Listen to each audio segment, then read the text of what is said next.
For me, pro-black is part of being human. Everyone should be pro-black. Everyone should be pro-Jewish. Everyone should be pro-Palestinian. Everyone should be pro-Irish. Everyone should be pro-Korean, because we're humans. In 2019, a culture and fashion-obsessed 37-year-old from Jamaica, Queens, had an idea. Raised by parents who valued history and the arts, Tremaine Emory spent his early adulthood working in fashion retail before becoming a creative consultant to Frank Ocean, Virgil Abloh, and Kanye West. He then founded his own clothing company, Denim Tears, combining his love of history and fashion to create a vision-driven brand centered on the stories of the African-American experience. And it all started with one idea.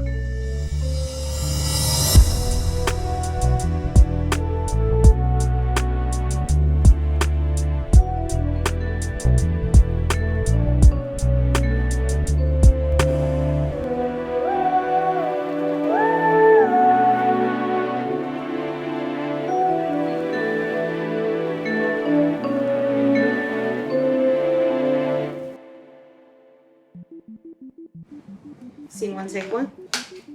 We good to go? Awesome. Thank you for joining us on Idea Generation. Yeah, no doubt. Thanks for having me. Of course.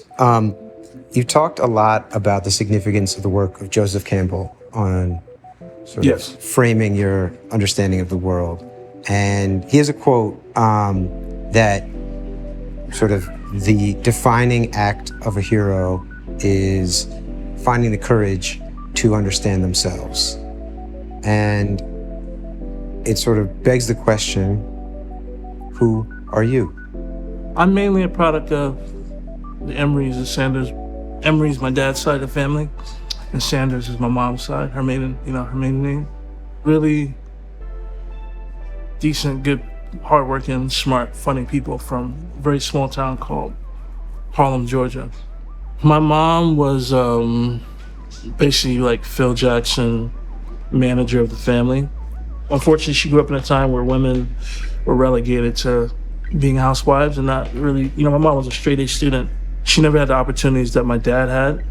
So my dad got to be, he went to Army, left with a super honorable discharge, became an Emmy Award winning TV news cameraman. So the ambition I got from them was to seek things. So when that time came where I could jump off the porch, I'd be looking for something interesting to do that was out of my remit.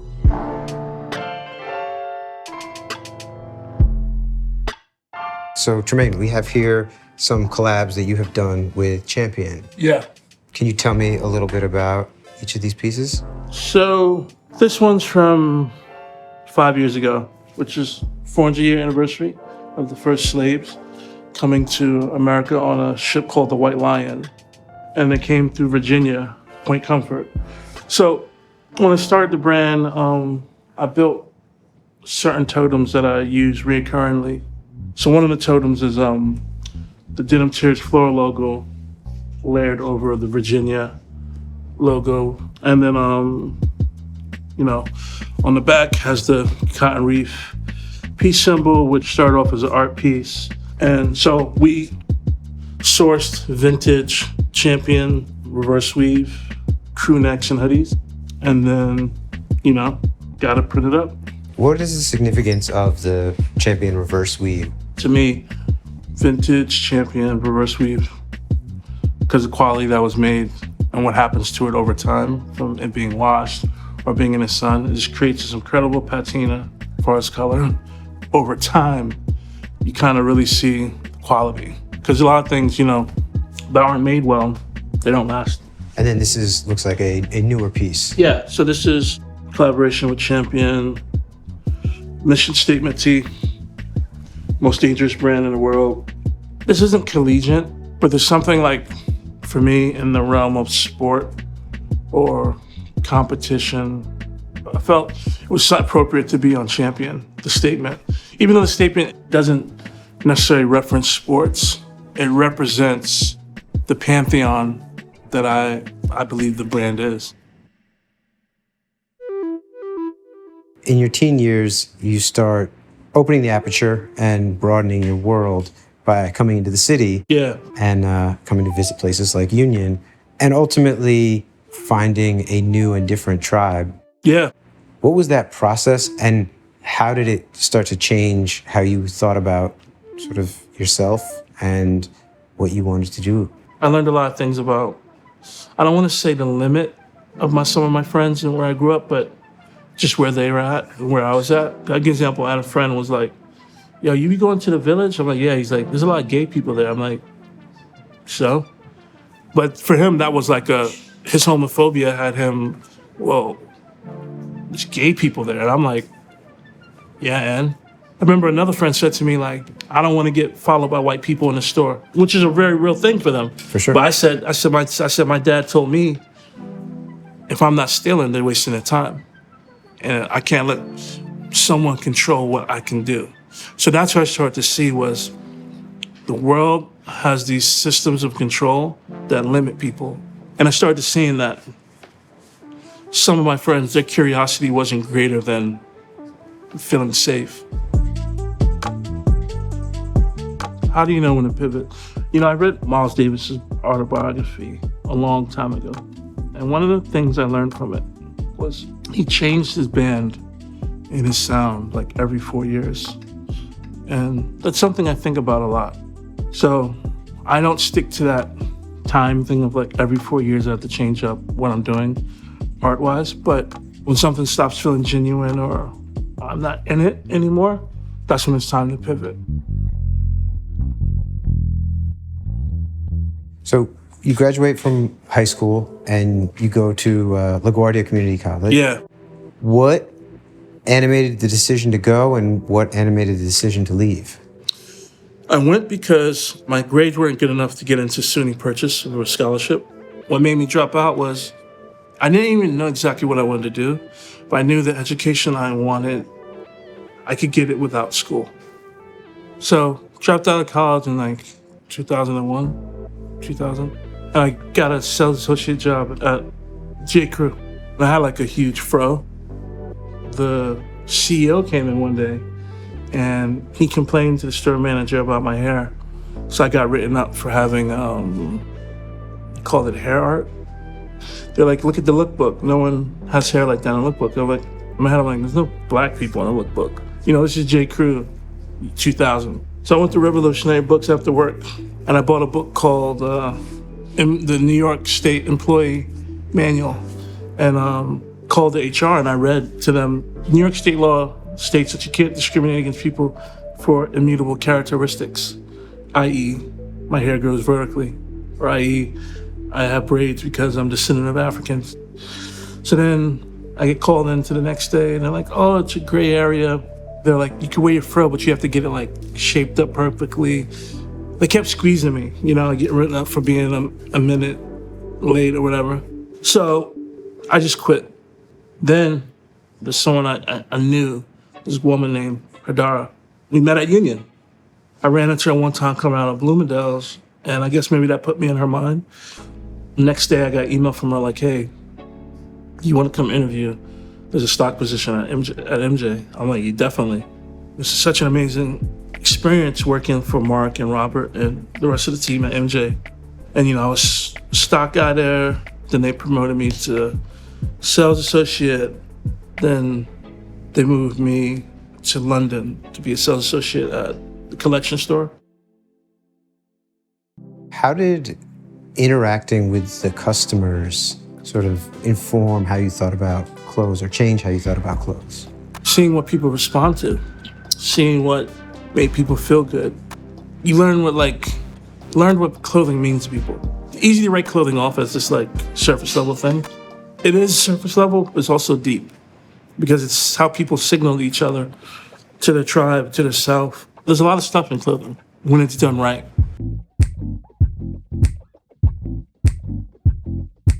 So this is your sort of flagship retail. Yeah. But we are standing in somewhat hallowed halls in terms of New York streetwear history. Can you tell me a little bit about the serendipity of this space? Yeah, there's a huge amount of serendipity, which I know you know about. It was a store called Union. I used to hang out in this store probably from 1999 to 2006, but it was started by James Jebbia and Marianne. his ex. And it's a legendary story. This is where James met Sean Stussy. And that's how he got down with the Stussy crew, because Sean Stussy came by and was like, oh, this is a cool store. You should sell my stuff. That happened here where we're standing. And then James locked in with Stussy, which led to him starting Supreme after Sean Stussy left in 94. That's why he started Supreme. But all that spurned from here. Man, I definitely learned a lot just from being in this type of store with different characters than the characters I was used to, that I was spending time with in Jamaica, Queens. It opened me up in different ways, different conversations. When I first came to Union, they had the Black Jesus sweatshirt. I still have that sweatshirt to that day. That's kind of the genesis of me understanding the power of putting a message on a t-shirt, on a sweatshirt. So you're working as a sales associate for Marc Jacobs. They relocate you to London, Yeah. which is another sort of moment of transformation for Luck. you. Yeah. And luck, yes. How did that experience, after living between New York and Harlem, Georgia, for most of the rest of your life, broaden your experience and change how you thought about things? It was another watershed moment. You know, I never left the country before that. So in the course of 11 days, got a passport and was living in London. Pretty insane.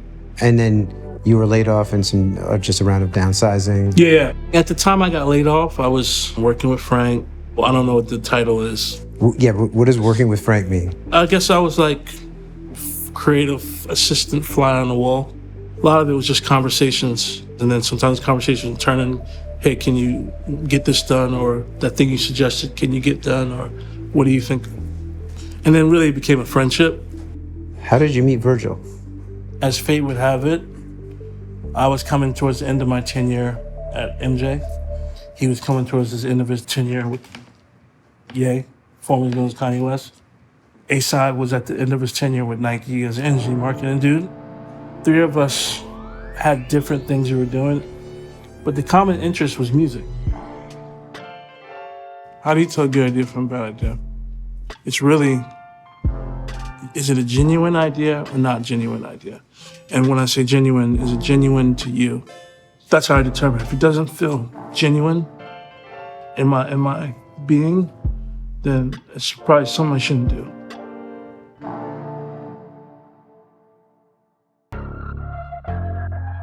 With both your career and Virgil's, you sort of set the table from a curatorial space for the audience through parties and music and DJing. Totally.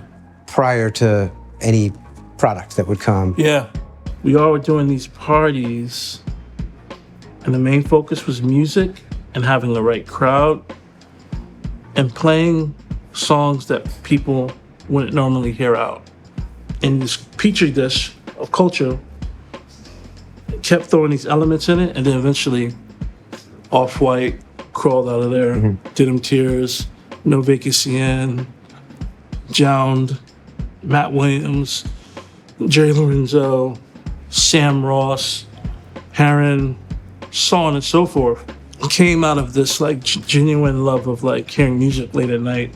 And V always said our job is to make the ideas we talk about after 8 p.m. come to reality when we wake up in the morning. V was the most proficient at talking about something and doing it. V didn't BS at all. After spending more than a decade learning the fashion industry from the ground up, Emory became a creative consigliere to a number of high-profile artists, most notably Kanye West. But differences in working methods would lead Emory to be ejected from Ye's orbit and force him to strike out on his own.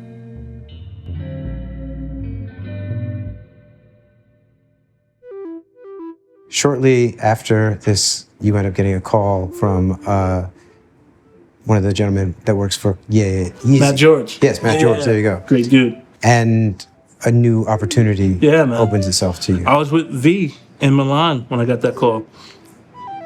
Man, wow, takes me back. Matt George called me, he's like, yo, yeah, he wants to meet you. Can you fly to New York tomorrow? So I remember V was just like, guess you gotta go to Jedi school. You know what I mean? Like a joke.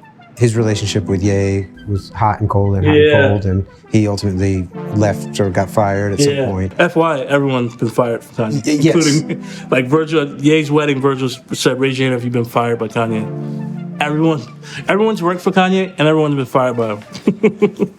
What was his sort of parting advice for navigating that? V was very like, you gotta figure out for yourself type of dude. Okay. He was just supportive, and he was just like, you'll learn a lot. You know, that was like 2016. That was years before things got convoluted on the Ye side of things, in my opinion, and really like catty and not nice. So V was super supportive of me going, because it was like, start off as consulting. What exactly does that mean? Like, what kinds of things were you doing? And It was a myriad of things. It was really just like asking your opinion, and then some design. By the end of it, I was like creative director of Good Music and brand director at Yeezy. Success is when you seek the validation from yourself. To me, that's what I work on. The genuine feeling of you having an idea, working on an idea, and putting it out. And when you just find the validation in that, to me, that's the highest level of success, because it can't be thwarted or imbued with other people's feelings or doubts. having been around Ye a decent amount, it's a very high pressure environment when he asks for an opinion. Where did the confidence come from to just definitively say what you thought? And did you feel pressure in the room from him or from just sort of the collective? For me, he's a human being. He ain't God, you know what I mean? You know, so I'm just like, this is my opinion. You disagree, cool. I wasn't like so caught up in the rapture of his accomplishments, because I just knew I'm accomplished. I have a resume too, you know? My resume counts for me, just like yours counts for you. What was the straw that broke the camel's back? When I just saw he wasn't taking care of himself, in my opinion, as far as on the mental health side of things, and the way he was treating people, talking to people. Yeah, like there was a situation in Uganda, he was screaming at two people, and not that he should scream at anyone, but these two people, he should have been screaming at them in front of colleagues. And I just was like, you're bugging, like, why are you talking to these two people like this? You know, and the thing that was a straw wasn't him. It was the people around him that don't challenge him and hear him say these fucked up things. So that's when I was just like, I stopped going on trips, and that's when I got fired. For years, I was asked to come back. I never went back. There's times where I don't care if I was on my last dollar, I wasn't going back, you know, because that situation wasn't changing. The yes people and him taking, you know, doing what I felt he should be doing to take care of himself, which I ain't the boss of him. I felt great. I felt great that I wasn't being complicit, you know? Felt great about that. Have I ever felt? Luckily, yes, because you learn so much from failing. When you win too much, it's how people get washed. It's from like having too long of a winning streak. You forget the highs and lows, you forget the textures of life. So failing, it's great. It's the best teacher, failure. Even though it hurts, I indulge in it, and I mine failure for the things I can learn from it.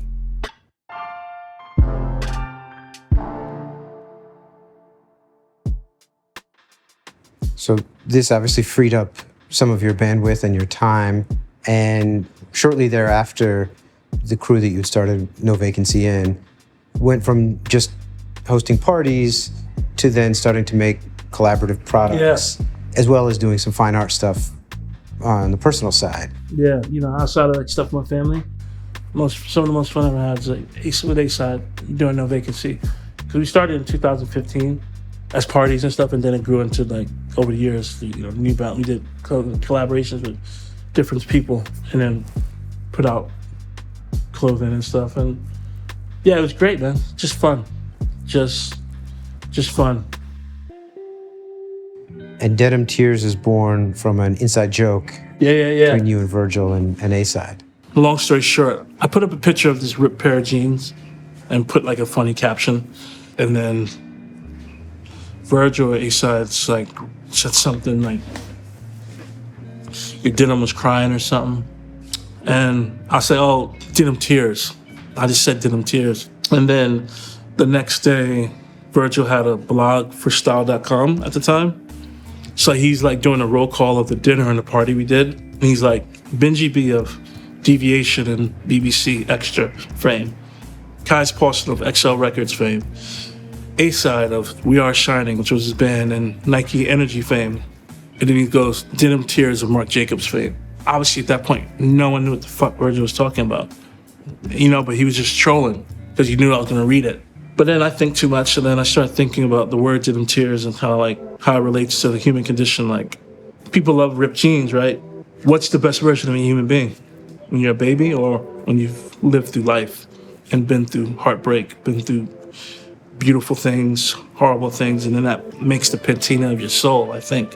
And then I start thinking about cotton. So then it's like, I transformed the meaning of Denim Tears into like the attrition of the African-American experience. And it started with cotton, you know? And what's the most American thing? It's like Levi's, the most sold pair of jeans in denim. And then the cotton wreath was the symbol for the brand. And at the same time, you are developing the wreath iconography as a piece of fine art originally, correct? Yeah. I had seen Kara Walker. She posted an Instagram years ago of a cotton wreath, and she just said, Merry Christmas. And I thought that was so like cheeky and funny. So then I worked with someone who worked in horticulture to start making these wreaths out of branches and raw cotton. And then Virgil asked me to be in the Atlanta High Museum, his mid-career show there. So me and him had a collaborative piece, this flag called SOS, that incorporated the cotton wreath peace symbol and a black flag. So then you put out that first champion crew neck with the wreath on the back. Yeah. And from there, in fairly quick succession, you end up doing the all-over print. At what point did you become cognizant that, like, this is my hit record? Let's see. Put out the all-over print for the first time in January 2020. Didn't have much money, so only could buy so many. And then COVID happened. I couldn't make anything because all the factories were shut down.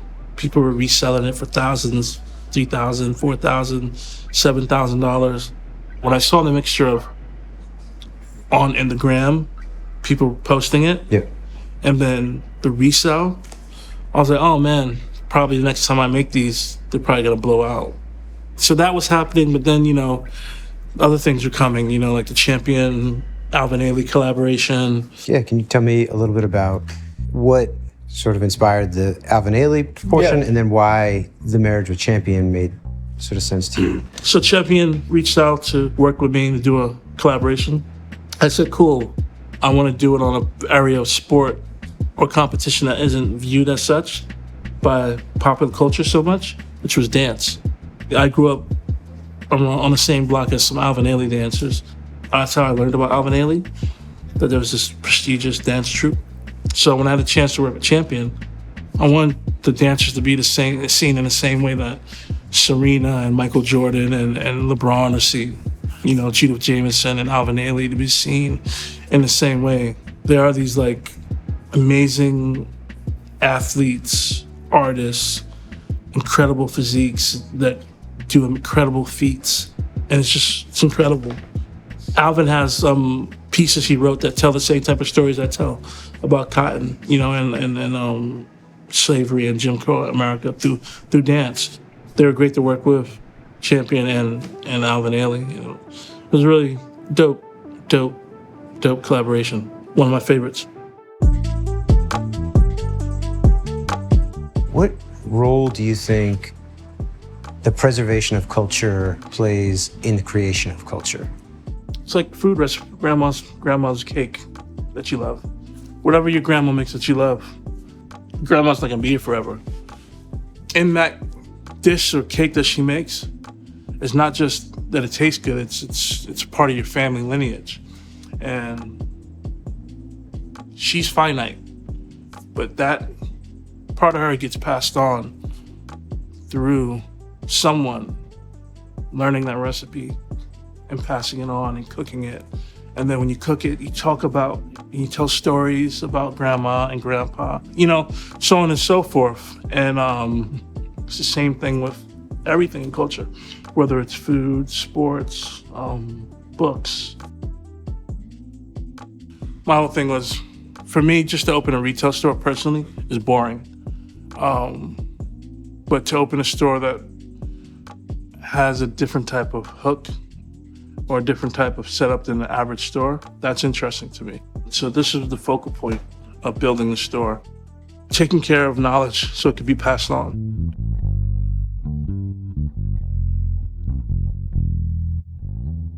So as you are kind of laying the foundation for Denim Tears and putting out these first collections and first collaborations, you are tapped to be the creative director at Supreme. Yeah.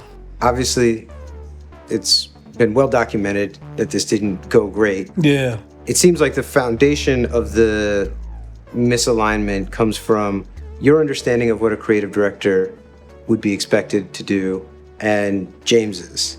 Wow, you really hit on the nose, which I feel like most people in the media miss. So thank you for that. I think that in a way, James is like a magpie because he's such a culture dude, and he just saw this person that he felt was killing it. He loved my work. Up until the last time I spoke to him, he talked about how important he feels Denim Tears is and incredible the work is. James couldn't let go. One, he would never admit that he's creative director Supreme, but he has been for 30 years, and he's done a damn fine job of it. He's to be one of the best creative directors in fashion and design of all time. But when it came time for what he felt was him to give them the reins, he didn't know how to do that. I don't think he understood psychologically what it was to truly let go of it and let someone else run it. So I just think he didn't really have the proper conversations with himself. Do I have ultimate creative goal? I think I've reached it, or getting there, where just to make things that express the human condition that are genuine to me. That's what all art and creativity is to me, is expressing the human condition, what humans have been going through since tribal times up till now. And my goal is just to express my version of it without being affected by people's opinions, which is the hardest. You had a quote in the Times piece that Karamonica wrote. Yeah. Where you said, "I respect the legacy, but I also question it." And I was curious, sort of, what is it that you respect about the legacy, and what are the questions that you have? Because you created this amazing thing doesn't mean I can't question your current practices in 2024 or the way you're going about things. You're not without question. I'm not without question because I'm in the Met or because I've worked with all these people or sold this much, this brand's made this much money. Doesn't mean I'm without questions. Doesn't mean that an assistant can't be like, "Hey, Tremaine, the way you're doing things are hurting people." And also, because Supreme is great, doesn't mean I can't question its legacy of what some will call appropriation. And that's the thing too that's so lost in the culture, this cancel culture that we live in. There's no nuance, and people don't realize that Supreme can be great. James is a good dude, but he still can benefit from white privilege and be a good man. And he could be oblivious to it and still be a decent person. Those things both can exist. And Supreme could be a great, amazing brand, but also could be oblivious to its privilege or maybe how it props up a certain part of Black culture more than other parts because it's beneficial to their bottom line. In the midst of leaving the most famous streetwear brand in the world, Emory also faced a traumatic health scare that nearly killed him. Navigating the tumultuous end of his tenure at Supreme and a reckoning with his own mortality led Emory to reassess his approach to work.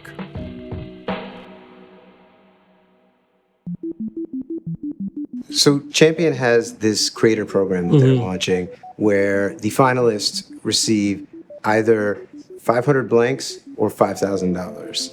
And I'm curious, if you were to advise a young person who is the recipient of this, which way should they go? Wow, this is actually a great question. in my opinion, take the blanks. Fashion is high stakes poker, you know, because it takes so long to make stuff. It's expensive to make stuff. People that make it are the ones that take gambles on themselves. I think the first thing we sold commercially was it was actually on Champion Blanks, was in V had his mid-career exhibition in Chicago. Yep. And it was in his exhibition and it sold out. Took that money, our portion of that money, rolled it into the next thing. Kept rolling it. So, you know, it's like, well, Jay said I'm still spending money from '88. I'm still rolling the money from 2019. You know what I mean? Always invest in your brand. That makes sense. If you believe in it. Do I ever doubt myself? I always try to filter why. Ask myself why. So rather than doubt myself, I question myself on why I want something or I'm doing something. So I don't doubt, but I do question a lot. And I try to find the answer. You really started to achieve your success in earnest in your mid-30s. Yeah. We live in a world of overnight fame where people are blowing up in, you know, while in college or before college. Yeah. How did having the success come to you the long way sort of change how you dealt with it and how you sort of planned as you move forward? I'm grateful that the success came when it did. I got to live most of my life with being anonymous. I was only known to people that care about me. Even before I knew I was building the skill, all the things I was doing was building it, building the muscle to do what I do. I work Monday through Friday without fail. I work for myself, so I could self-motivate it. And I think I built up that muscle of the hard work, skills over those 15 years, just like loading trucks at FedEx, doing the stockroom at Virgil Goodman, ringing up the lotto machine at Grady's Liquor, working at Baskin Robbins when I was 17, get some Jordans. All those jobs I've learned, you know, I apply all that to what I do now. My skill set would be very different if I hadn't had all those experiences. So I'm grateful for it. We know lots of people who become addicted to chasing the heat. Yeah. And clearly at some point you sort of found a moment of inflection and turned in a different direction. What was that? You know, I got very, very sick going on 2 years ago. October 16th, had a lower aortic aneurysm.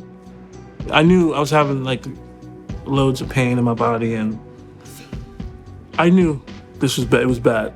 Even before I got the diagnosis from the ER, I knew like this might be it. And I was right. It was that on the nose. And I just started dating my current wife. We just started dating Andy, and she was with me the night that it happened. So I couldn't walk because of the aneurysm. Dissection went from my aorta down to my leg, and it burst, and I was bleeding internally, couldn't walk.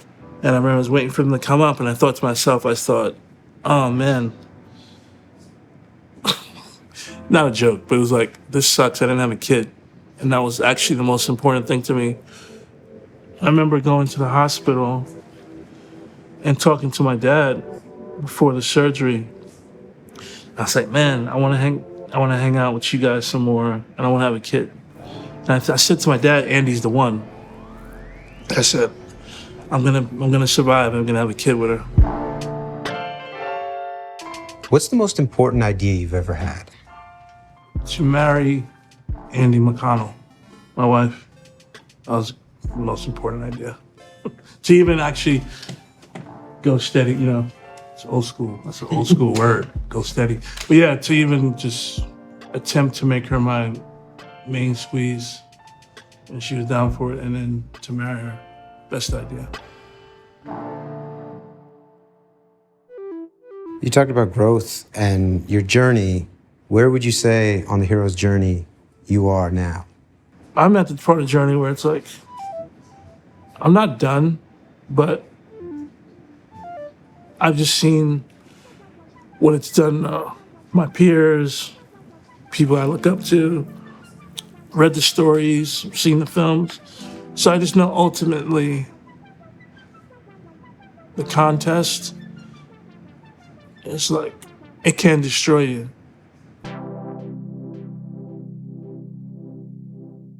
You were profiled in GQ. Yeah. And there's a quote in there where you say something to the effect of, as a black creative, you feel sandwiched between what white Americans want and what black Americans expect.